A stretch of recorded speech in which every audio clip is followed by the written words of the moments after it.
contrôle, le podcast 100% FC Nantes.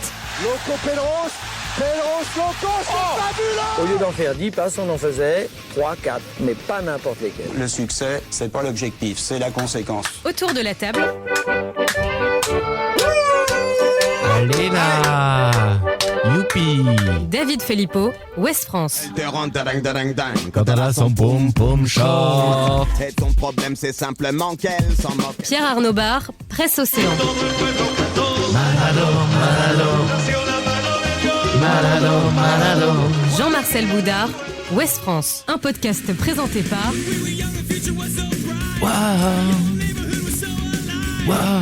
Simon Rengoat, It West. Salut les amis, salut Pierre Arnaud Barre. Salut Simon, bonjour tout le monde. C'était forcément émouvant, j'imagine, Pape, de voir ton frère Melvin sur la pelouse dimanche. Ouais, et d'ailleurs, je m'inquiète un peu niveau calvitie. Enfin, je vais prendre T'as des raisons d'être inquiet là. prendre c'est ce que je vois. rendez-vous en la Turquie. famille. C'est David qui dit ça en plus. Ouais, mais C'est vrai que depuis les on en tribunes, reparle dans c'était 3 ou assez 4 ans. épatant. Tabibou l'a fait souffrir un peu, on va en parler, le Melvin. Salut David Filippo. Salut. Quel résultat le week-end dernier pour Lecce et Levante, tes deux nouvelles passions, David? Alors, Levante a fait un partout et Lecce a perdu 2-1, je crois. Exactement. Et jaune pour Ah bah non, mais Mohamed moi Kaba. je. 2-1 face je- à Parme pour Lecce et un partout contre l'Espagnol de Barcelone. Ouais, bah oui, oui. Impressionnant. J'ai même regardé le match de Kaba. Mohamed Kaba. Salut On en Jean-Marcel parlera. Boudard. Salut Simon, salut tout le monde. Tu vas être dans ta zone de confort, Jean-Marcel. On va parler des jeunes et notamment des premiers pas d'un certain Junior Koné, qui n'est pas forcément ton joueur préféré. Tu nous l'avais dit avant le match. On allait le découvrir ensemble. Et c'est vrai qu'on a vu certaines choses que tu nous avais évoquées avant la rencontre. Allez, salut à toi, le fan des Canaries qui nous écoute. Pour toi, ça. Allez, Fab. C'est encore le Dropkick Memphis, non? C'est plus vieux. Jean-Marcel, non? C'est pas c'est un Les punk. vents passent? Non, c'est du punk. Yes. C'est du punk. Cham 69. If the Kids Are United. On va en parler des jeunes dans ce 17e Les épisode. Kids United. Saison 7 de Sans Contrôle. Le FC Nantes éliminé en Coupe de France peut-il s'en vouloir? Ahmed Kantari avait largement remanié son 11 de départ. Son système était-ce judicieux? A-t-il tout fait pour passer face à Nice? Et quelles leçons tirer de cette rencontre? Comment se sont comportés? Ce sera notre deuxième partie. Les jeunes Nantais qui étaient alignés en coupe, Junior Koné, Bamed Dev, Demen Tabibou ou Herba Guirassi. On a posé la question dans un sondage. Qui a marqué des points? Et puis Louis Leroux en a perdu sans doute. Comment interpréter son absence? Enfin, le mercato se poursuit avec l'arrivée de Sissoko au sein de cet effectif nantais. On fera finalement le zoom sur un match qui vaut cher dimanche face au Paris FC avec un confrère pour nous expliquer pourquoi l'équipe parisienne, qui vient de faire un exploit au Parc en Coupe de France, est un peu dans le dur, à contrario, en championnat. Allez messieurs, le FC Nantes attaque le week-end prochain une semaine décisive avec un objectif, réussir son Paris-Nice, éloigner autant que possible la fameuse voiture balai. Eh oh, faites pas la gueule. Vous êtes contents quand même, non? Sans contrôle.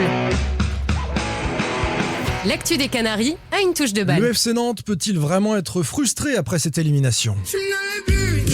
Théodora. Et This Is. Ouais, voilà. Ici, Mélodrama. bien sûr. David? Bah non, mais tu lui mets des trucs qu'il connaît parfaitement. Enfin voilà. Je suis comme un son que t'aurais pas, Shazam. Vas-y, Pape. Je suis dans mes draps. J'avais On vraiment peut parler été foot ta un peu, là. Valentine. Tout le monde connaît, David, ça. Tu me donnes le blues d'hiver, chante Théodora. Il ne reste effectivement plus que le championnat et le maintien pour pimenter la fin de saison des Canaries. Mais le FC Nantes a-t-il vraiment tout fait pour gagner face à Nice? On va écouter le coach Kantari pour commencer. Ouais, de la déception. On se fait éliminer et on peut jamais être satisfait après une élimination. Déçu pour les garçons parce que je pense qu'ils ont mis du contenu ce soir, notamment cette deuxième mi-temps. Même si sur la première on n'a pas été tant que ça mis en danger, mais j'ai aimé cette agressivité, cette envie d'aller de l'avant. Je pense que les gants qui chauffent le plus ce soir, c'est les gants du gardien niçois. Je pense qu'il a manqué un peu de justesse, notamment dans la dernière et l'avant-dernière passe. Et puis cette finition, parce qu'on voit quand même qu'on s'est procuré quelques occasions. Malgré tout, encore une fois, moi je suis déçu pour l'élimination, mais il y a eu de bonnes choses dans le contenu. Il se dit déçu, il a vu de bonnes choses dans le contenu. Pab, est-ce qu'il a tout fait pour gagner, Kantari, notamment dans cette composition d'équipe et dans ce discours d'avant-match? Bah, tout fait, moi je dirais non, parce qu'il n'a pas aligné la meilleure équipe au coup d'envoi. Il a panaché l'équipe en sortant les titulaires qui avaient fait un bon match à Marseille, même si on avait analysé le match de Marseille qui a fini à 9, il y avait plein de raisons pour modérer la belle prestation. Mais quand tu mets Ablin sur le banc, par exemple, c'est que tu mets pas tes meilleurs atouts pour l'emporter. Alors que pour moi, c'est une question aussi qui se pose, c'est que t'es pas non plus dans une semaine à 3 matchs où tu dois aménager forcément le le physique. C'était en week-end, un seul match par semaine. Donc oui, je comprends un peu l'objectif. Il nous l'a dit, Ahmed Kantari, de vouloir faire jouer la concurrence, de vouloir faire jouer tout le monde. Mais d'un côté, tu mets pas tes meilleurs éléments, tu changes de système aussi, donc tu t'es mis un petit peu de difficulté. Jean-Marcel, il a utilisé ce match de Coupe de France pour poursuivre sa revue d'effectifs. Il a essayé des choses et dans l'objectif clairement du maintien et du championnat. Contrairement peut-être à son discours d'avant-match qui était on joue la coupe à fond, il l'a utilisé aussi pour autre chose. Oui, alors à sa décharge, il a dû aussi s'adapter à des circonstances, à savoir les absences de Francis Coquelin et puis de Fabien Santonz, notamment dans le couloir droit qui lui permettait peut-être pas ou l'invitait pas en tous les cas à remettre en place son 5-3-2. Ceci dit, il a tellement remodelé son 11 de départ dans les grandes largeurs, il l'a rajeuni aussi. La grande surprise, c'était, on en reparlera, mais la titularisation de Junior Koné, sa première apparition dans un match officiel avec le FC Nantes hors match amicaux de cet été. Et c'est vrai que, oui, on peut se dire que quand on regarde du contenu et de la prestation nantaise face à une équipe de Nice qui était proche de son 11 type, avec quelques éléments supplémentaires. Il y avait beaucoup d'absents à Nice. Ah non, à Nice, il y avait des absents. Il y avait derrière, 15 absents quand même, en défense surtout. Ouais, c'est ça. Mais en fait, t'avais deux... une équipe qui était assez proche contre Strasbourg, non ? Non, mais en fait, t'avais deux objectifs différents. Il y avait 15 absents côté Nice, et en gros, Claude Puel, il a aligné les meilleurs d'abord, et il a fait rentrer les seconds couteaux après. Et Ahmed Kantari, lui, je pense que son objectif, c'était l'inverse, c'était de faire tourner d'abord, et de faire rentrer, il l'a dit, des Ablin, des El Arabi derrière pour faire la différence sur 30 minutes. Sauf qu'en fait, Nantes s'est créé des occasions à un quart d'heure de la fin, mais ne les a pas mises. C'était trop tard. Dans le contenu quand même, David, Kantari nous dit qu'il a vu des choses, et c'est vrai qu'on va pas oublier par exemple cette double parade assez hallucinante de Max Dupé et qui change le destin de ce match. Oui, c'est vrai que l'ancien Nantais, il fait une très bonne partie, c'est même lui qui arrête un tir au but. Moi, je trouve que sur le contenu, je trouve que les gens oublient vite ce qu'on a vécu ces dernières semaines avec ce FC Nantes où sur certains matchs, on s'emmerdait très clairement. Et moi, je me suis pas embêté dimanche. J'ai trouvé qu'il y avait du jeu. C'était pas du grand jeu, mais ça jouait pas mal. Du jeu, c'est à Angers, David. Il y avait beaucoup, très, très bonne celle-là. Il y a eu quand même pas mal d'occasions. On a vécu en début de saison des matchs du FC Nantes où il ne se passait rien. Après, le temps fort nantais, il arrive lorsqu'il y a El Arabi et Mathis Sabline sur le terrain. Oui, que les Niçois sont affaiblis. Et puis on va pas reprocher. David, t'étais gentil, mais ça a été d'une grande pauvreté offensivement, avec Koné, avec Guirassy, il y a eu du déchet technique, c'était compliqué quand même. Il faut pas oublier aussi que t'es mené au score, il faut pas oublier aussi que Karlgren te sort un penalty sur une faute un peu hallucinante quand même de Kelvin Amian. Enfin, ce match, tu peux le gagner parce que tu as les parades de Dupé, mais tu peux aussi le perdre bien avant les tirs au but. Mais évidemment que si Kantari, et c'est là où moi je suis d'accord, quand Jean-Marcel dit il parle de Koné, je trouve que dis-le que t'es d'accord avec Jean-Marcel, c'est pas dur. Hein. Je trouve que là, c'est un pari risqué et un peu insensé de mettre un jeune comme ça. Moi, je suis persuadé qu'il y a Ablin au coup d'envoi à la place de Koné. C'est évidemment pas du tout la même équipe. C'est toujours difficile quand il y a quelques millions qui sont sur la touche. Ah oui, il a fait le choix de laisser quelques millions sur la touche. C'est vrai que c'est... Après 5 jeunes au coup d'envoi, mais très bien. 5 jeunes de la formation. Non mais on est toujours en train de dire Nantes, on fait pas jouer les jeunes. Il a aligné au coup d'envoi 5 jeunes. Voilà, 5 jeunes de la formation. On en parlera tout à l'heure. Tous avec des statuts différents. Évidemment, ouais, mais bon. Donc moi, je suis pas... La compo de départ ne m'a pas choqué outre mesure. Voilà, moi je me suis interrogé sur l'enjeu qu'il mettait dans cette coupe. Après, on n'est pas dans le vestiaire, peut-être qu'Ablin a une petite gêne, on essaye de comprendre. On n'est pas là la semaine aux entraînements. Surtout qu'il avait dit, et il dit s'il est plutôt tenu d'ailleurs depuis son arrivée, quand on lui a demandé c'était quoi son objectif sur le temps de jeu des jeunes, il disait que c'était de les mettre dans les meilleures conditions, et notamment c'est ce qu'il a fait à Marseille ou par exemple ou à Concarneau, ne pas qu'il soit pas surexposé en étant surreprésenté au sein de l'effectif, donc qui est plutôt un panachage équilibré. Ce qu'il n'a pas fait là. Ce qu'on a et d'ailleurs, là, on est revenu. On était ensemble en avant-match, Jean-Marcel. On s'est posé cette question-là de la titularisation de Koné, de se dire que ce gamin qui va connaître ses premiers pas sous le maillot nantais, tu peux le faire rentrer sur 20 minutes, sur 15 minutes. Titularisé, c'est pas. Au-delà de. Enfin, on en parlera de Junior Koné, mais en plus, c'est un joueur qui est aussi en crise de confiance avec la réserve, qui a très mal digéré le fait d'avoir quitté le groupe pro cet été pour être redescendu et requalifié avec la réserve alors qu'il était au début de la prépa. Alors c'est bien de le relancer, mais peut-être pas de le relancer dans ces conditions-là. Écoutez, Kantari, sur ces changements, on réagit. Déjà par rapport au système, comme je vous l'ai toujours dit, moi je suis pas fixé sur un système, on doit être capable de jouer à 4, de jouer à 3, de jouer à 5. Dans cette mission commando, ce maintien, on va avoir besoin de tout le monde, ce ne sera pas des individualités, ce sera une force collective. Et tous les joueurs travaillent bien, comme j'ai dit depuis le début, sont impliqués à l'entraînement, donc il faut instaurer une concurrence aussi. On a une jeunesse, il faut lui faire confiance, on a un centre de formation qui travaille très très bien. Le petit Koné, il a des qualités, de puissance, de vitesse. Pour moi aujourd'hui, il travaille bien à l'entraînement, c'était l'occasion de le lancer avec l'idée de faire rentrer bien évidemment de la force avec Youssef et Mathis, et on l'a vu quand ils sont rentrés, ils se sont procurés des occasions assez nettes. Donc il faut lancer les jeunes dans des bonnes conditions, et ce soir je pense qu'ils ont répondu présent. C'est une compo qui pouvait laisser l'impression que la Coupe de France n'était pas la priorité, on peut comprendre pourquoi. Mais... je sais pas, est-ce que le contenu vous a donné l'impression? Moi en tout cas le contenu ne m'a pas donné l'impression que les joueurs n'avaient pas envie ce soir, bien au contraire, je les ai vus très entreprenants, et voilà.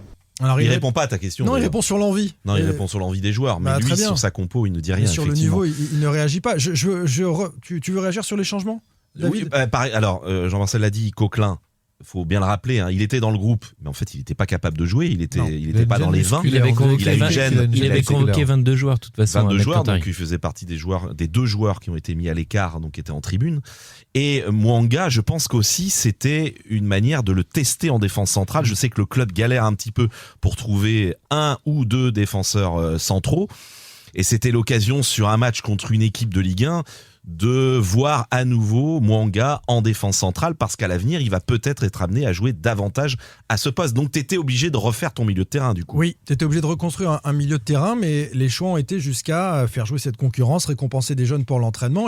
Et la question que je lui pose, c'est simplement tout est cohérent, enfin, dans ce qu'il dit, dans ce qu'il a fait et dans ce qu'on a vu. Il y a une forme de cohérence qu'on ne peut pas lui enlever. Ceci dit, il prend un risque dès le départ, effectivement, par rapport à la dynamique de Marseille, à changer autant de choses. Il a sa cohérence. Après, si on trouve ça cohérent tous, je suis pas certain. Je pense que la Coupe de France, ça peut être aussi, avec un match semaine, en l'occurrence, un moyen de conserver ta dynamique et de mettre en place des choses. C'est ce qu'il avait dit. C'est pas ce qu'il fait avec Ablin et El Arabi. Oui, mais là, il est aussi... Je suis sur Ablin et El Arabi, principalement. Il a aussi expliqué que le paradoxe, c'est qu'il était à la fois dans l'urgence, mais à la fois dans une période de construction. Donc, il est sur deux objectifs à mener de front. Et c'est vrai que ce match-là était l'occasion de valider aussi des choses, de tester des choses au regard du triptyque qui arrive bientôt. Imaginons Ablin se pète, il est titulaire, il se pète en Coupe de France. Non mais je pense que beaucoup de gens sont dans le formol, il peut se péter contre le Paris FC aussi. Oui, mais bon. Franchement, parce que je pense que la priorité du FC Nantes, c'est forcément, ce n'est pas la Coupe de France. Souvenez-vous, il y a 2 ou 3 ans, quand le FC Nantes va en finale contre Toulouse. Mais le FC Nantes n'a qu'un truc en tête, c'est la Coupe de France, alors qu'il est en train de galérer en championnat. Il est pas loin de descendre en Ligue 2. Moi, je pense que le club, ce match de coupe, c'était un match bonus. Si ça passe, tant mieux. Si ça passe pas, tant pis. L'objectif, c'est de se maintenir. Faut pas n'oubliez pas dans quelle situation est le FC Nantes en championnat. Pragmatique, me froid. C'est son raisonnement. C'est ça. Il y a des questions de dynamique aussi. Est-ce que tu es encore sur la dynamique de Marseille quand tu fais un match un peu moyen comme ça? T'as fait un partout, tu perds au pénalty. C'est pas non plus. Au tir au but. Non, mais c'est vrai que malgré tous ces changements, et je rejoins David là-dessus, c'est que la prestation, elle n'a pas été hyper emballante, notamment en première période, mais elle n'a pas non plus été cata. Tu as vu une équipe qui était cohérente, qui a essayé de jouer, qui a proposé des choses. On a vu quand même dans les combinaisons de passes, dans la construction du jeu et dans cette sérénité, un peu dans la manière de jouer avec le ballon, sérénité à la fois défensive et sérénité aussi offensive. On a vu quand même une équipe qui était cohérente. Donc c'est pas non plus un match cata où ils sont passés complètement à côté. Je veux bien que Nice avait 4 absents, mais ils avaient quand même une grande partie de leurs titulaires. Il faut être gentil, mais Barclos, c'est quand même des internationaux en puissance. Et Ndombele, c'est international. En charnière centrale, il y avait quand même moyen de faire là où ils ont changé. C'était là où ils ont changé, mais on sentait quand même. Non, mais ils avaient quand même un peu de matériel. Je suis un peu obsessionnel là-dessus, et on a compris les choix de Kantari, mais je pense qu'avec cette charnière-là et un El Arabi Ablin d'entrée, Nantes aurait pu faire davantage de dégâts dans cette défense. Je lisais sur les réseaux... 19 000 supporters petite chambrée aussi, non ? Ouais. Non, mais je lisais sur les réseaux sur le... franchement, c'était un temps à rester chez soi.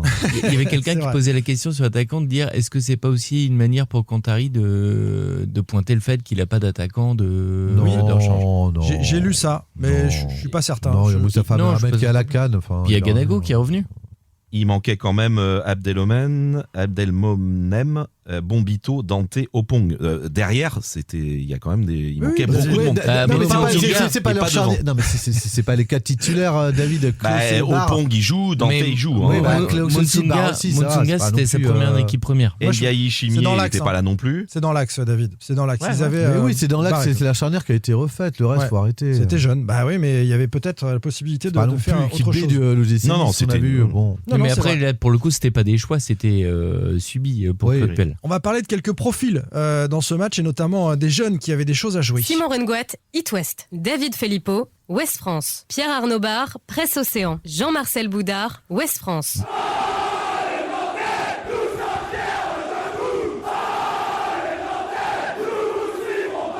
Sans contrôle. L'actu des Canaries a une touche de balle. C'est au Spring. Kids are right. Ouais, c'est un extrait qu'on a dans le générique déjà. The kids are not alright. Exactement. Comment se sont comportés les kids sur la pelouse ? C'était, David, l'objet de notre sondage. Alors, parmi ces 4 jeunes titularisés par Ahmed Kantari contre Nice, lequel a marqué des points pour la suite de la saison selon vous ? Il y a eu 1400 votes. Herba Guirassi, 12%. Junior Koné, 5%. Bamet Duff, 26%. Et Demen Tabibou, 57%. Allez, on va les prendre dans l'ordre. Celui qui est plébiscité, c'est Demen Tabibou. Vous avez oublié Tilel Tati, il compte pas lui. C'est le plus jeune de tous. Alors, on l'a pas oublié, mais on peut mettre que 4 propositions. Ouais, donc, Jean-Marcel, si tu t'occupais de temps en temps des sondages, tu le saurais. Voilà. La logistique, et la c'est pas mon fort. Par contre, c'est le contenu, et c'est dommage parce que c'était un des meilleurs du match pour moi. Mais bon. D'accord. Et donc là, on parle de joueurs qui marquent des points. Tilel Tati, il est quasi titulaire indiscutable désormais, donc on le met pas dans ceux qui ont un enjeu fondamental. Tu peux enlever sur le ce quasi, match. je pense. Voilà. On explique à Jean-Marcel pourquoi on n'a pas mis effectivement Tilel Tati. On les prend dans l'ordre. Donc Jean-Marcel, je te laisse le micro pour Demen Tabibou. Il nous a plu à tous.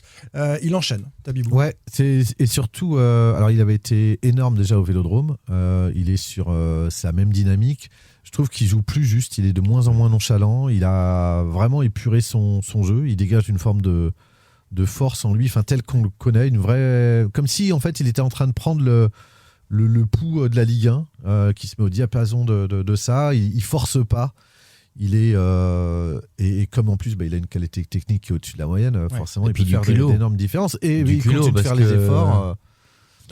Ça frappe de 30 mètres. Oui, il le fait surjoue pas. Au bon moment, exactement. Il y a de la justesse technique, il y a du culot aussi, c'est-à-dire qu'il prend confiance, il va oser davantage, Pab. Bah oui, moi je vois une action, c'est sa frappe de 30 mètres, il est excentré côté droit. Juste après l'ouverture du score de Nice, il met une mine du... Il est même peut-être à 35 mètres, on se demandait avec David parce qu'il est excentré. Ah oui, il est excentré, il est loin, Dupé la sort, la frappe elle est magnifique et au-delà du geste technique et de la puissance de frappe, faut le coup d'œil pour se dire je vais le tenter là, et c'est pas on peut le voir des fois des joueurs qui vont tenter un truc impossible pour tenter un truc, mais là tu sens que c'est pas forcément pour briller, mais parce que c'est le geste efficace à ce moment-là. Il va bénéficier aussi, David, de l'arrivée de Cabella. Il y a quand même une relation technique entre les deux. Bah oui, et puis je pense que ça peut libérer un peu aussi Tabibou de ne pas avoir le finalement qu'on ne donne pas les clés, qu'on n'ait pas les clés, on les donne pas à Tabibou. Les clés, on les donne maintenant à Cabella. Puis on l'a vu, Cabella, on en reparlera dans les semaines à venir, mais c'est un joueur qui sera très important. Alors pour Jean-Marcel, il n'était pas dans le sondage parce qu'il a 35 ans. Mais non, mais c'est un régal pour les yeux, c'est ce que je mettais. Franchement, moi j'ai dû lui mettre 7, je crois. Tabibou, enfin c'est dans la lignée de ce qu'il a fait à Marseille. De taper sur la table, pardon. Voilà, non mais et on attend ce Demen Tabibou à ce niveau, quoi, parce qu'on sait qu'il est capable. Après, le problème de Demen, et c'est Pierre Aristouille qui nous l'avait dit dans l'émission, c'est la régularité. Là, il enchaîne 2 belles rencontres. Alors, il avait deux soucis quand même. Il avait sa gestion des efforts. C'était pas quelqu'un qui, il travaillait, mais il avait du mal à se mettre au service du collectif parce que justement il était au-dessus en jeune et c'était trop facile. Là, que ça soit à Marseille, j'ai pas regardé les stades de Nice, mais à Marseille, il est il fait partie des 3 Nantais qui ont couvert le plus de terrain. Donc il est bien physiquement. Ouais, et puis il y a eu un vrai changement. Il s'est musclé, il s'est épaissi. Dans les duels, il est beaucoup plus dur. Il va chercher les ballons, il va gratter, il va au combat. Donc ça, c'était un vrai premier changement dans son corps et dans sa mentalité. Et puis après, le deuxième, effectivement, c'est la régularité, c'est la constance. Il avait fait un bon début de saison où il commençait à répondre aux attentes. On l'a vu plonger en novembre-décembre. Voilà, il y a même on parlait peut-être d'un prêt à l'extérieur au mercato hivernal. Là, il va pas concernant. partir. Non. Et aujourd'hui, c'est un des joueurs fiables, en tous les cas, dont le FC Nantes dispose dans son 11 de départ. On a envie de le voir enchaîner. On se demande même, au niveau du mercato, on parlait d'un ailier droit.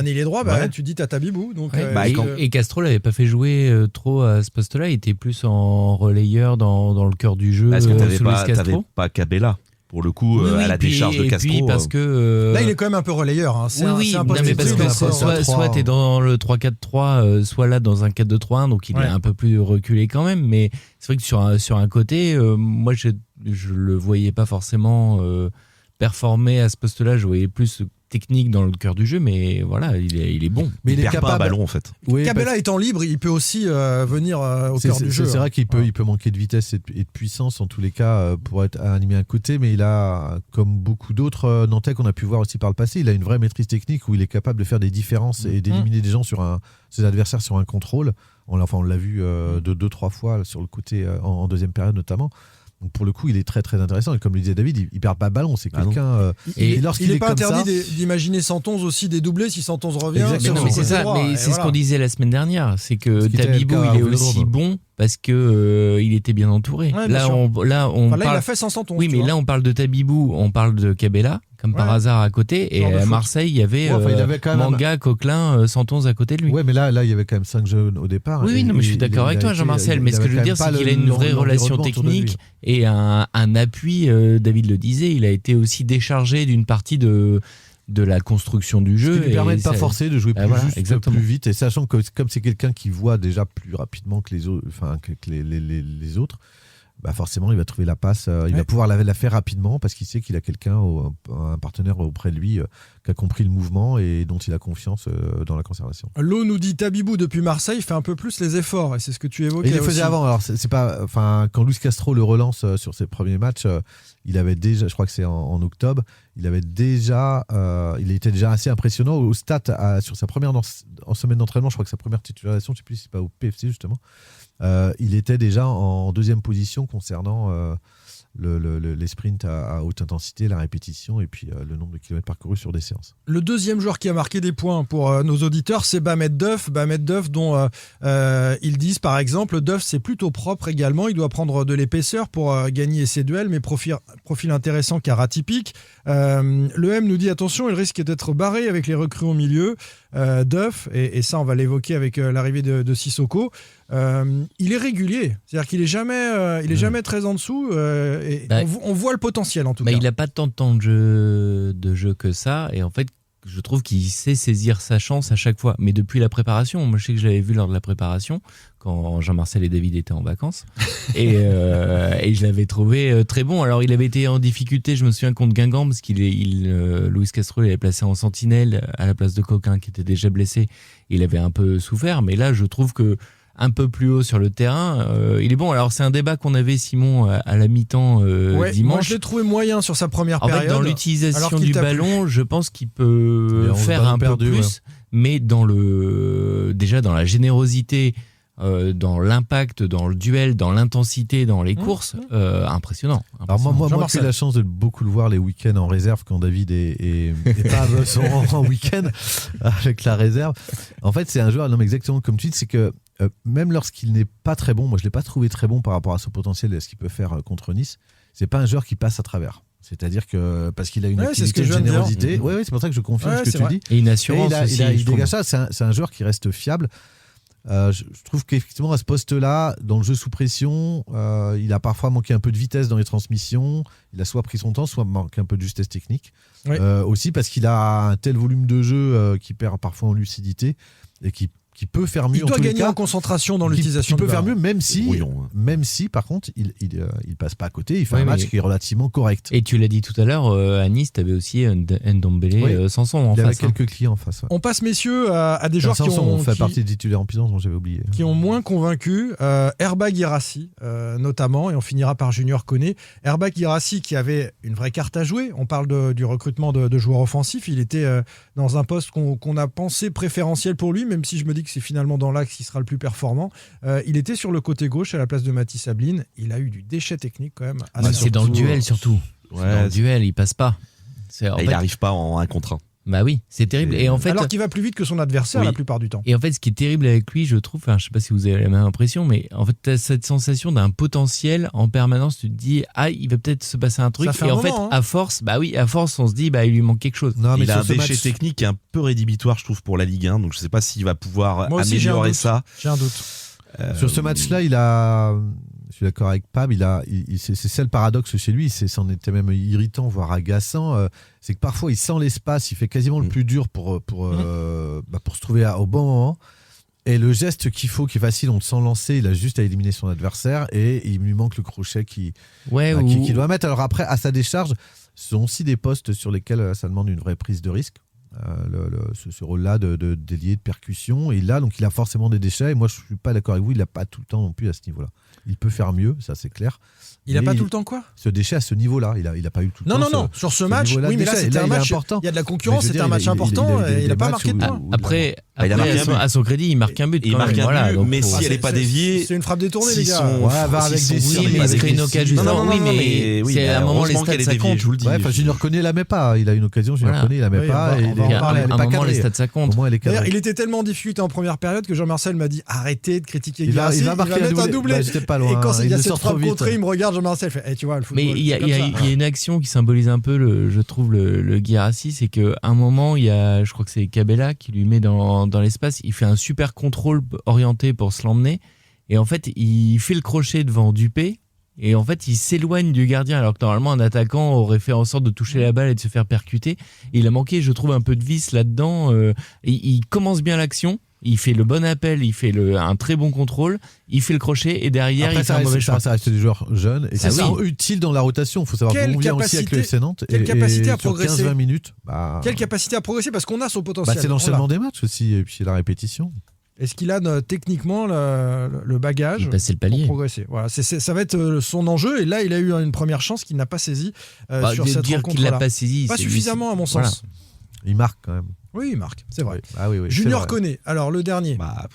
C'est dur. Alors, tu as commencé à en parler, Jean-Marcel. On va juste commencer avec Jean-Marcel sur la présentation. En fait, oui, c'est un joueur génération 2007, celle de Bamed Duff. Il s'est révélé l'année dernière en janvier avec la réserve, où il a marqué 6 buts en 13 matchs, mais quasiment 6 buts en 8 matchs. C'est lui qui avait été un peu le facteur X de la réserve, qui avait contribué à son redressement en deuxième partie de saison, et puis à l'amener en tous les cas à jouer les premiers rôles.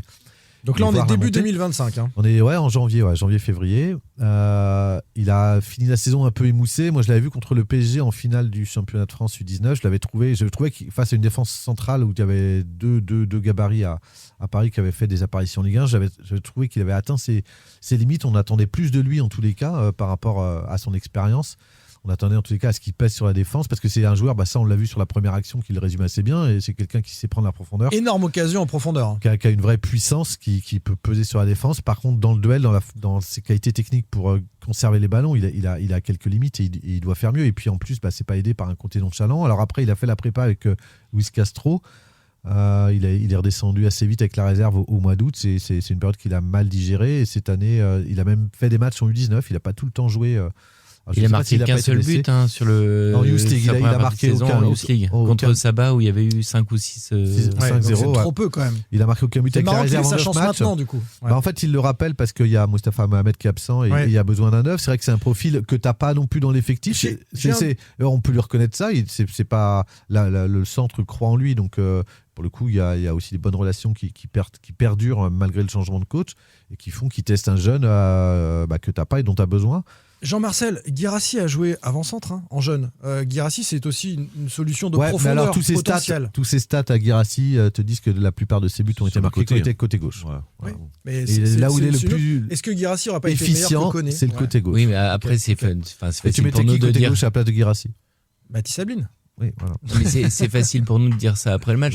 Koné aurait pu marquer sur sa première occasion. On aurait dit quel choix génial de Ahmed Katari. Mais on commande ce qui s'est passé. Après, il a été, je l'ai trouvé généreux dans le pressing. Il a une grosse activité. Oui, non, mais il a été concerné. Il a été impliqué. David, t'es pas convaincu du tout? Non, j'ai pas été convaincu. Je lui ai mis 3. Je sais pas combien tu lui as mis. Non, t'as pas noté. Toi, tu t'engages pas. Tu te mouilles pas, tu sais bien. Jamais. Non, je suis au tiède. Non, je l'ai trouvé brouillon. Je l'ai trouvé. Après. Après, ce qu'il vaut mieux ne pas faire de notes que de faire les notes de David à côté de la plaque. Ce n'était pas un cadeau de l'aligner comme ça. En plus, Jean-Marcel disait qu'il a pas mis un but depuis. Il part très peu ces dernières semaines.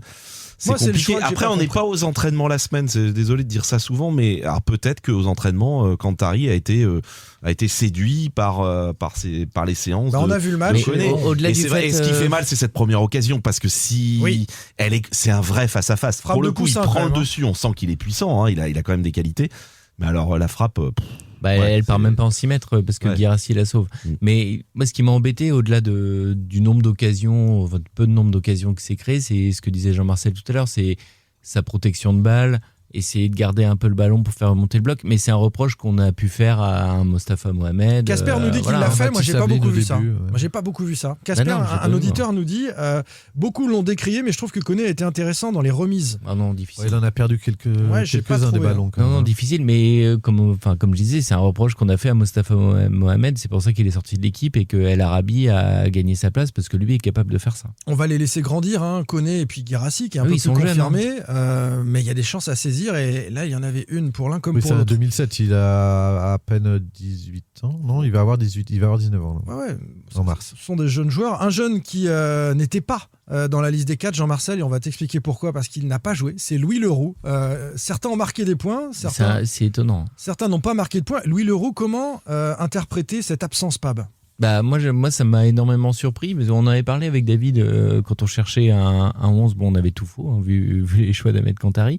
Mais moi, j'avais dit à David, il a joué qu'une demi-heure à Marseille sans Tonzé-Pala. Est-ce qu'il leur lancerait pas un poste de piston, par exemple, dans une défense, dans le même système à 3 axiaux. Et là, dans ce contexte-là, il est même pas rentré. Et il fait rentrer Machado, ce qui est compréhensible pour essayer de faire la différence, d'apporter de l'expérience. Pour moi, c'est un milieu de terrain, on va pas le faire rentrer, on va arrêter de bricoler. Aujourd'hui, t'as des latéraux, tu vas pas faire jouer Louis Leroux latéral. Non, mais piston. Piston. Il y a une défense à 4, ça vous a pas échappé. Il n'y a pas de piston. Non, mais il aurait changé de système. Non, mais s'il avait maintenu le système, il aurait pu avoir début de match, mais en fait, il explique. S'il avait maintenu le système, il va pas faire l'équipe pour Louis Leroux. Il va pas faire l'équipe pour Louis Leroux. Non, mais je trouve ça étonnant que quand Le Penant. Pour toi, c'est normal. Mais non, ça va. Il peut sortir Le Penant et faire rentrer Leroux. Sa vraie place, ta vraie concurrence, c'est avec Le Penant. Il peut sortir Le Penant. Voilà. Le Penant, tu le tues là. Vous créez des débats. Le Penant, si tu le mets pas sur ce match, sachant que Coquelin n'est pas là, tu peux le faire rentrer. Tu peux le faire rentrer. Enfin, Le Penant, il y a un moment, tu sais. Non, mais tu peux faire sortir Le Penant. Il y a quelques semaines, c'était un joueur, on disait, il manque beaucoup FC Nantes. Ou Duff. T'as le droit de faire sortir Le Penant et entrer Leroux. Alors oui, pour les entrées. Je parle des titulaires, moi. Qui joue pas une minute. Moi, ce qui me surprend. Ah oui, moi aussi. Moi, je l'aurais mis titulaire sur ce match-là, mais effectivement, en imaginant qu'il reproduise le même schéma tactique. Après, moi, je trouve ça étonnant que dans un match comme ça, où effectivement il a fait une grosse revue d'effectifs, il le fasse même pas rentrer à la place d'un Le Penant ou d'un Duff en 6. Vous auriez mis qui piston droit? Avec des Amiens, il peut jouer piston. Et donc tu mettais qui en défense centrale? Parce que tu disais que tu mettais Doucouré. Tu mettais Doucouré. Bah oui, Doucouré. Il a joué une mi-temps à Marseille. Il faut que tu le calmes. On a réponse à tout. C'est pas la peine d'essayer de nous. Non, mais c'est vrai ils sont mignons. C'est vrai que ce sont des questions que se pose maintenant Jean-Marcel, mais qu'a dû se poser Ahmed Kantari aussi dans la préparation de ce match-là. Je me pose pas. Et donc avec ses adjoints, c'est la même chose. Et donc pour finir, un des meilleurs joueurs du match pour moi, c'est Tillel Tati, et je vais en parler parce que j'ai trouvé qu'il avait une. Mais tu n'as pas parlé de Louis Leroux? Non. Moi, j'aurais bien voulu t'entendre sur la non-présence de Louis Leroux à ce match. Qu'est-ce que t'en as pensé, toi, qui l'aime bien en plus? Il n'y avait pas la place, il t'a expliqué qu'il n'y avait pas la place. Et en plus, il a prolongé jusqu'en 2030 quand même cette semaine. Oui, c'est vrai.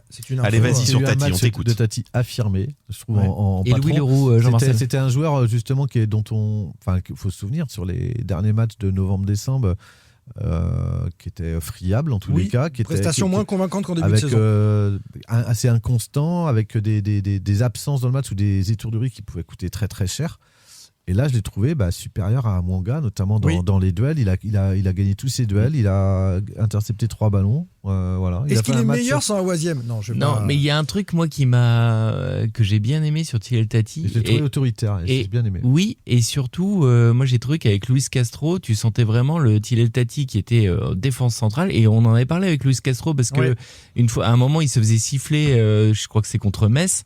Tillel Tati, il était dans ses 20 mètres et il faisait que des passes latérales, et au moment le public commence à pousser pour qu'il fasse des passes vers l'avant, et il a commencé à le faire, il a fait des conneries. Et Castro nous avait dit, il a réagi à la pression du public et il est sorti des consignes que je lui avais données. Et là, j'ai trouvé que contre Nice, il y a des fois, il se projette, mais la puissance qu'il a en plus pour remonter le terrain, il s'est retrouvé un moment dans le camp adverse et j'ai l'impression qu'il a un peu plus de liberté aussi pour se projeter vers l'avant en se disant qu'il va être couvert derrière. Louis Leroux en difficulté, en tout cas absent. Et Jean-Marcel n'en a rien dit de Louis Leroux, moi j'attends toujours son analyse. Malheureusement on n'a plus le temps, on va avancer tranquillement dans ce podcast. Je le disais, Louis Leroux donc en difficulté, Le Penant aussi en recherche de rythme sur la rencontre.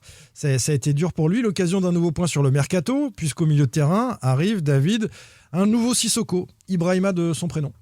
Oui, contre une indemnité de transfert de 2 millions, il est acheté en D2 allemande à Bochum, ancien joueur de Brest, de Strasbourg. Il a, je sais plus combien de matchs en Ligue 1 à Strasbourg, mais voilà, c'est un vrai 1m93. Mais c'est un costaud, bien costaud comme il faut. C'est pour ça qu'on parlait de profil d'œuf avec un malien. Grand joueur Il a fini la CAN, donc il s'est fait éliminer vendredi, et donc il a passé la visite médicale tout s'est bien passé. Donc ça y est, il a signé pour 2 ans et demi, 2028.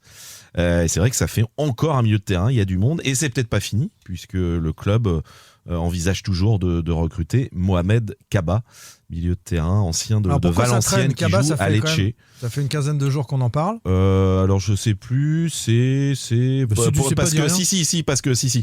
parce que le club, non mais je confonds les dossiers entre eux, entre Abouklal, c'est confond les dossiers, c'est un peu ton problème. Et non mais je crois que c'est tout simplement que pour l'instant au milieu il manque du monde du côté de Lecce, mais je pense que ça peut se faire avant la fin du mercato. Est-ce que tu suivras encore la Serie A s'il arrive à Nantes ou même s'il vient pas à Nantes? Je vais regarder les matchs de Lecce au mois de février, mars, tout ça. Écoutez Cantari sur le mercato. De toute façon, on a un besoin dans toutes les lignes, comme je l'ai dit depuis le début. Donc aujourd'hui, moi je m'adapte avec l'effectif que j'ai. Et si on a des arrivées, tant mieux. Mais je suis très content de la prestation de Nicolas Kozza et Junior Manga en défense centrale ce soir. Tu penses que ça va se décanter le mercato là? Bon, Sissoko doit normalement arriver, t'en attends d'autres là dans la semaine, ça peut aller vite avant les matchs de championnat? J'espère, mais après moi je suis comme Saint-Thomas, je crois que ce que je vois. Il a bien raison Cantari d'être comme Saint-Thomas. Il connaît le contexte nantais, c'est bien. Tout à fait. Sur le mercato, et Abouklal, c'est pas fini, c'est pas abandonné. Dossier n'est pas abandonné. Voilà. Est-ce que tu crois que si Abouklal vient et qu'il fait la conférence de presse, il fera comme Cabella avec Lopez, il dira Mohamed m'a parlé de Nantes à fond depuis 2 mois. Ouais. Peut-être. Le flocage, j'adore le flocage du maillot. Rien à ajouter sur le mercato, donc toujours. Non mais David l'a dit. Le défenseur central, voilà, c'est le ça. souci. Il y a le dossier de défenseur central. Et Manga n'a pas donné. De toute façon, il l'a dit. Il était gêné. On lui a posé la question après le match. Il aime pas jouer à ce poste. Il a dit je rends service, mais tu voyais bien son attitude que c'était pas là où il a envie de jouer. D'ailleurs, Sissoko peut jouer aussi, peut dépanner en défense centrale. Oui, mais dépanner, c'est une chose. Mais là, tu cherches quand même des profils solides à côté d'un jeune joueur qui est Thiel Tati, en l'absence d'Awaziem, par exemple. Messieurs, parlons du match qui arrive, important face au Paris FC. Simon Rengoat, It West. David Filippo, Ouest France. Pierre Arnaud Barre, Presse Océan. Jean-Marcel Boudard, Ouest France.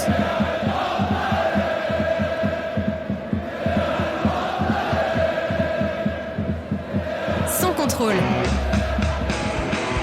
L'actu des Canaries a une touche de balle. Je vous le disais, il n'y aura pas de piment de la coupe. Retour donc à la mission maintien pour les Canaries. C'est bien fini. France Gall et Berger. Michel Berger. Tu réclames du classique? Non, mais si, laisse-moi un peu de temps, là, tu lui files des trucs, c'est pas possible. C'est le talent, ça, David. Par contre, je la connais moins, celle-là, c'est quoi? Ça balance pas.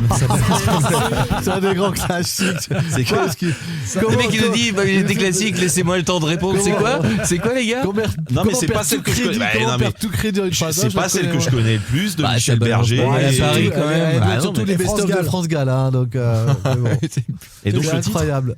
Ça balance pas mal. À Paris, ça balance pas mal. Ouais, non, mais c'est pas ma préférée. Ça balance pas mal à Paris. À Paris. Mais c'est pas ma préférée. Du coup, de France Gall, tu connais qu'une chanson. Non, c'est ça. Elle Résiste. Il y a Résiste aussi. Ah, 2. Oui, et la troisième.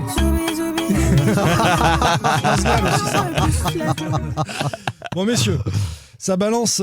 Dis-lui que c'est Théodora parce qu'il sait pas. Plutôt pas mal à Paname depuis hier soir avec cette victoire. Avec son petit pull cette rouge de la manif pour tous, là, il est tout mignon. Et cette qualification. Ah non, pas sur les vêtements, Jean-Marcel. Ouais, non. Non. Pas sur la manif pour tous, Jean-Marcel. Pas en Vendée. Pas en Vendée. Non.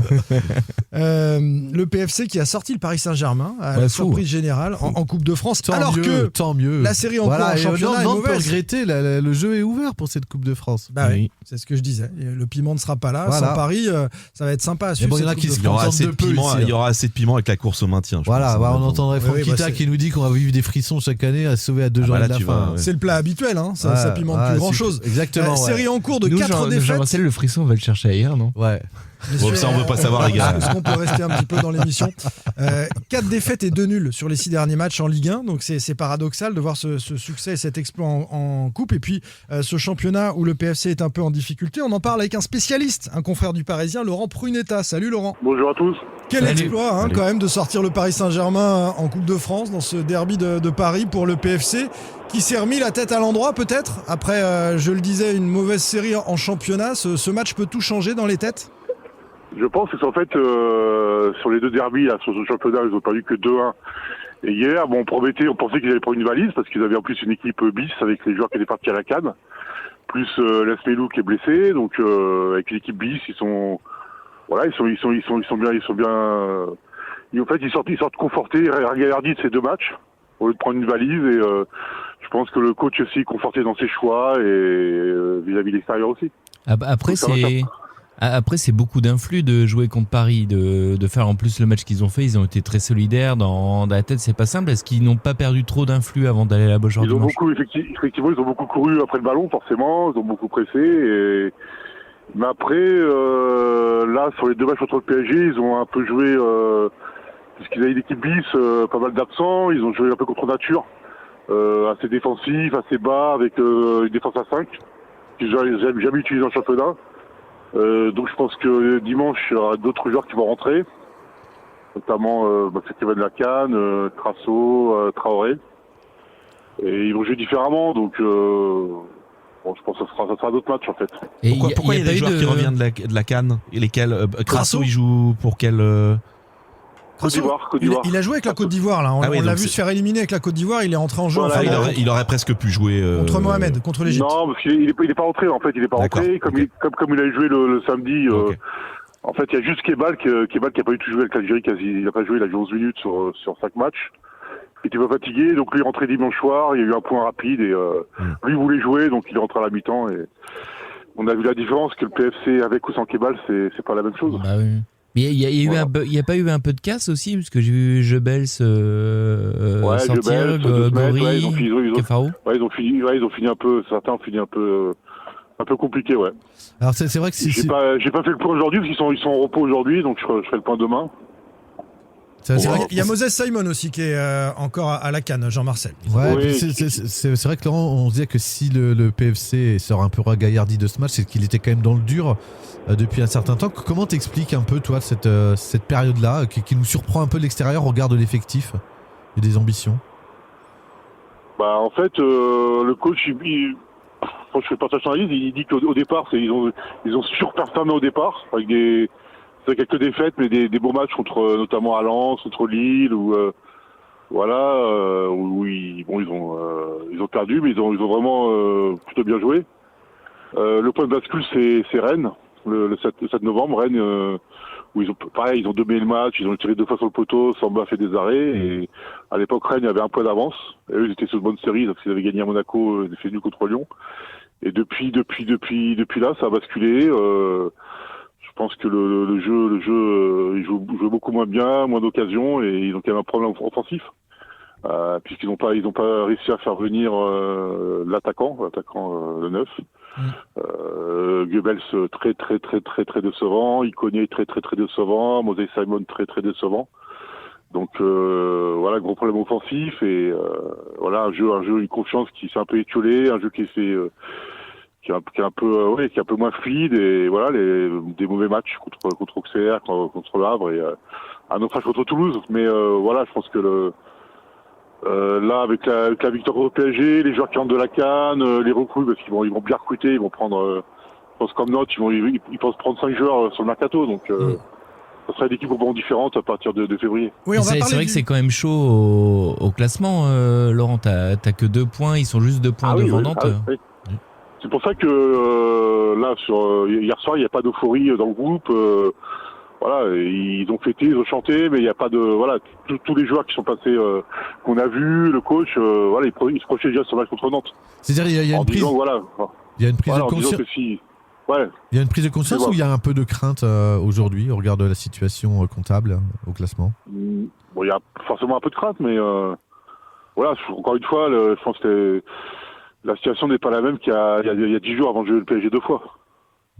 Dans les têtes notamment. Donc, mais effectivement, il y a une prise de conscience que c'est parti pour un maintien tranquille et finalement, ça risque d'être un maintien compliqué jusqu'au mois de mai. C'est vrai qu'on a du mal à imaginer, quand on connaît la trajectoire en début de saison du PFC et celle du FC Nantes, de se dire qu'une victoire dimanche des Canaries ferait passer les Nantais devant cette équipe parisienne au classement. C'est assez incroyable. On finit peut-être avec le mercato parce que on connaît les moyens considérables du propriétaire. Tu t'attends à quoi là dans les 15 prochains jours? En fait, l'expression, c'est un peu le PSC par rapport à la pêche, en fait. Ils lancent beaucoup d'absents, tout azimut, et ils attendent que ça morde. C'est-à-dire qu'ils sont capables de faire une proposition à Jork, qui est un joueur de Ligue 1, et à essayer d'avoir aussi Matistel de Tottenham. Donc, c'est un peu grand écart au niveau des joueurs. Il n'y a pas vraiment une cohérence dans le recrutement, en fait. D'accord. Ils ont des moyens. Ils ont des moyens, mais ça suffit parce que par exemple sur le cas de Sédiki Chérif d'Angers, il y avait quasiment un accord entre Angers et le PFC sur un transfert à environ 25 millions avec les bonus, et c'est le joueur qui n'a pas voulu venir au PFC. Ouais. Donc ça veut dire que même s'il y a des moyens, voilà, venir aujourd'hui chez le 15e de Ligue 1, c'est pas forcément attractif pour des jeunes espoirs, mais même si on leur voit un projet à moyen terme. 25 millions, je trouve ça beaucoup, moi. Je souhaite à Sédiki Chérif une très grande carrière, mais 25 millions, c'est oui, pour 6 mois en Ligue 1 et 4 buts, c'est beaucoup. Ouais, c'était assez. C'est ce que proposait le PFC à Abline. Oui, Mathis Abline a quand même des références un peu supérieures. C'est pour ça que je suis d'accord avec toi. C'est pour ça que je suis d'accord avec toi. Merci. Il est son complète, quasiment. Voilà, donc donc voilà, je m'attends à tout. Il peut avoir des coups. S'il faut mettre 25 millions, ils les mettront. De toute façon, s'il y a un bon coup à 25 millions, 30 millions. Ils peuvent mettre 25 millions sur Mostafa Mohamed. Hein. Avant-centre de qualité. On a Ganago aussi. Enfin, franchement, à Nantes, 25 millions, on prend. Ils ont déjà demandé Simon à 7 millions déjà. Ça, c'est qui déçoit quand même, Moses. Tu l'as évoqué rapidement, mais c'est vrai que indispensable à Nantes, et c'est pas le cas au Paris FC du tout. Hein. On a l'impression que son jeu c'est stéréotypé, il fait toujours le même appel, la même feinte. Oui. Sauf que là, il passe plus. C'est ça. Il passe moins qu'avant. Il passe plus. On s'en rend compte. Voilà. Et on ne le verra pas à la Beaujoire dimanche, puisqu'on l'a dit, il est encore à la CAN. Peut-être qu'il sera en finale de la CAN. C'est ça, potentiellement. Merci. Il jouera la 3e, 4e place la veille. Merci Laurent Prunetta. Merci. Merci Laurent. Dans le Parisien, aujourd'hui en France. Dimanche, ouais.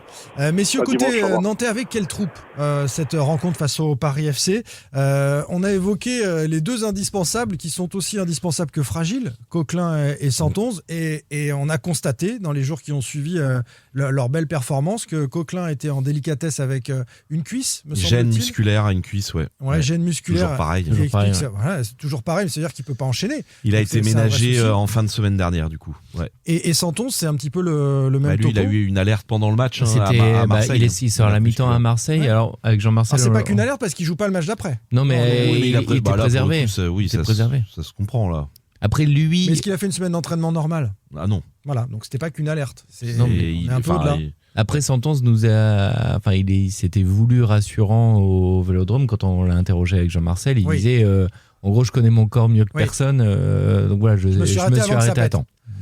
Sauf que si ça avait pété, c'est 3-4 semaines, mais malgré tout, là, il va être 15 jours. Donc, ah oui, il était préservé. Les deux seront-ils là, ces deux joueurs-là, face au Paris FC? Coquelin, je pense. Moi, j'aurais dit Santonze, je pense, moi. Non, Coquelin, je pense. On verra qui a raison. Non, je pense que... Parce que ça change beaucoup de choses. Jean-Marcel a parlé du système. Avec Santonze ou sans Santonze, mais au-delà du système. C'est Coquelin, on l'avait évoqué la semaine dernière après le débrief de Marseille. Coquelin, c'est un patron au milieu. c'est un joueur de foot qui est au-dessus de n'importe qui à Nantes. Techniquement, il est propre, il voit tout mieux que tout le monde et il dirige en plus ses coéquipiers. Et moi, j'aimerais voir dans cette équipe, effectivement, Coquelin et Cabella ensemble, parce que Cabella, on l'a évoqué quand même après ce débrief de Nice, c'est déjà un patron un peu de l'équipe. Il replace un peu tout le monde. Il a houspillé Kozza 2 fois de manière un peu virulente. Il a repris aussi Ablin, qui s'est pas laissé faire, mais tu sens que c'est un gagneur et qu'il amène quelque chose et il a envie que les autres se placent bien. L'important, c'est ce qu'a manqué d'ailleurs, et Luis Castro s'en plaignait souvent, c'était dans la façon de gérer les différents tempos du match, et notamment dans les phases de conservation où il ne va pas donner le ballon pour le donner ou le chercher pour le chercher. Enfin, voilà, il est capable de gérer les différents rythmes d'un match. Et sur un temps faible, tu lui donnes le ballon, ton bloc remonte. Et si tu mets Coquelin qui a le même profil, t'as 2 joueurs d'expérience qui peuvent te dicter le tempo d'un match. Sur Cabella, on écoute Cantari. Ouais, très intéressant, disponible, on connaît ses qualités, pour se rendre disponible, vouloir le ballon, c'est un peu le métronome de cette équipe. Donc c'était important qu'il ait ses premières minutes à la Beaujoire. Et elles ont été bonnes, ces premières minutes à la Beaujoire, même si je le disais, petite chambrée, 19 000 spectateurs, il y en aura davantage face au Paris FC. C'est rare qu'il y ait moins de 20 000 à la Beaujoire. Très rare. Match de coupe, notamment dû à la politique du club de ne pas offrir, mais il n'était pas obligé du tout, mais de place c'était la tradition. Pour les abonnés. C'était la tradition, après le premier match. Donc, les abonnés, certains ont été un peu ronchons en disant j'irai pas. Après, il y avait quand même l'ambiance n'était pas catastrophique. La tribune a été pleine parce que l'ambiance est toujours bonne en Loire et que certains en ont profité enfin pour pouvoir aller en Loire. Et puis étant habituellement saturé. T'avais quand même la météo qui était cata. Sur le championnat, on va terminer là-dessus, dans la lutte pour le maintien. Je le disais, Nantes, 14 points, 2 points derrière le Paris FC. Donc la possibilité de sortir quand même de cette zone rouge, en tout cas de cette position de barragiste en cas de victoire face au Paris FC. Les 2 matchs qui arrivent vont être décisifs. Les 3, le triptyque, PFC, Nice, 2 matchs à domicile, puis un déplacement à Lorient. Oui, évidemment que si Nantes prend, même ne serait-ce que 6 points, ce qui est déjà énorme, gagner 2 matchs pour ce FC Nantes, Ouais, en fait, sachant que le premier match qui arrive est quand même très important, parce que tu l'as dit, il y a au-delà de plus que de sortir en tous les cas de la position de barragiste, c'est de doubler le PFC. Tu le remets dans la sauce, clairement. Et de recoller au peloton, parce que le peloton il est composé de Nice, PFC, Le Havre et Lorient. Angers encore un peu plus loin. 18-19. Et on se dit que c'est Le Havre et surtout Lorient qu'il faut mettre sous pression, qui n'ont pas les effectifs. Combien de points Lorient ? Lorient, 19 points, tu reviens à 2 points de Lorient en gagnant, en imaginant une défaite lorientaise, mais en tout cas, t'es dans le game après avec eux. Voilà. Et il y a quand même un petit déficit pour l'instant vis-à-vis de ce peloton-là. C'est pour ça que ce match-là donnera un peu le ton des 2 autres. Et en tous les cas, c'est 3 matchs où on aura une première indication, c'est même un premier tournant en tous les cas dans l'opération de maintien pour un match. Puis on parle de dynamique.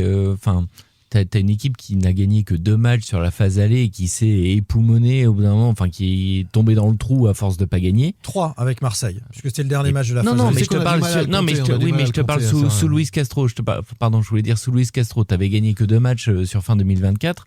Tu finis sur les rotules. Et effectivement, Marseille t'a lancé un petit quelque chose. Merci. Marseille t'a lancé une petite dynamique. Nice, tu t'es éliminé mais tu perds pas et t'es plutôt cohérent, et là t'as ce triptyque là, surtout le premier, faut pas le louper. Et on sait qu'à Nantes c'est un peu la spécialité. CF le fin 2025, Jean-Marcel, quand tu joues Metz qui est lanterne rouge, qui avait pas gagné un match, voilà. Bon là ça va, tu sors d'une défaite donc. Mais le Paris FC c'est pas une équipe que t'attends là non plus. Tu prends le potentiel individuel de ces joueurs, c'est censé être un peu supérieur au FC Nantes. Mais on va. Et puis Auxerre le week-end prochain, Auxerre va à Lens, Metz va à Strasbourg, Le Havre va à Rennes.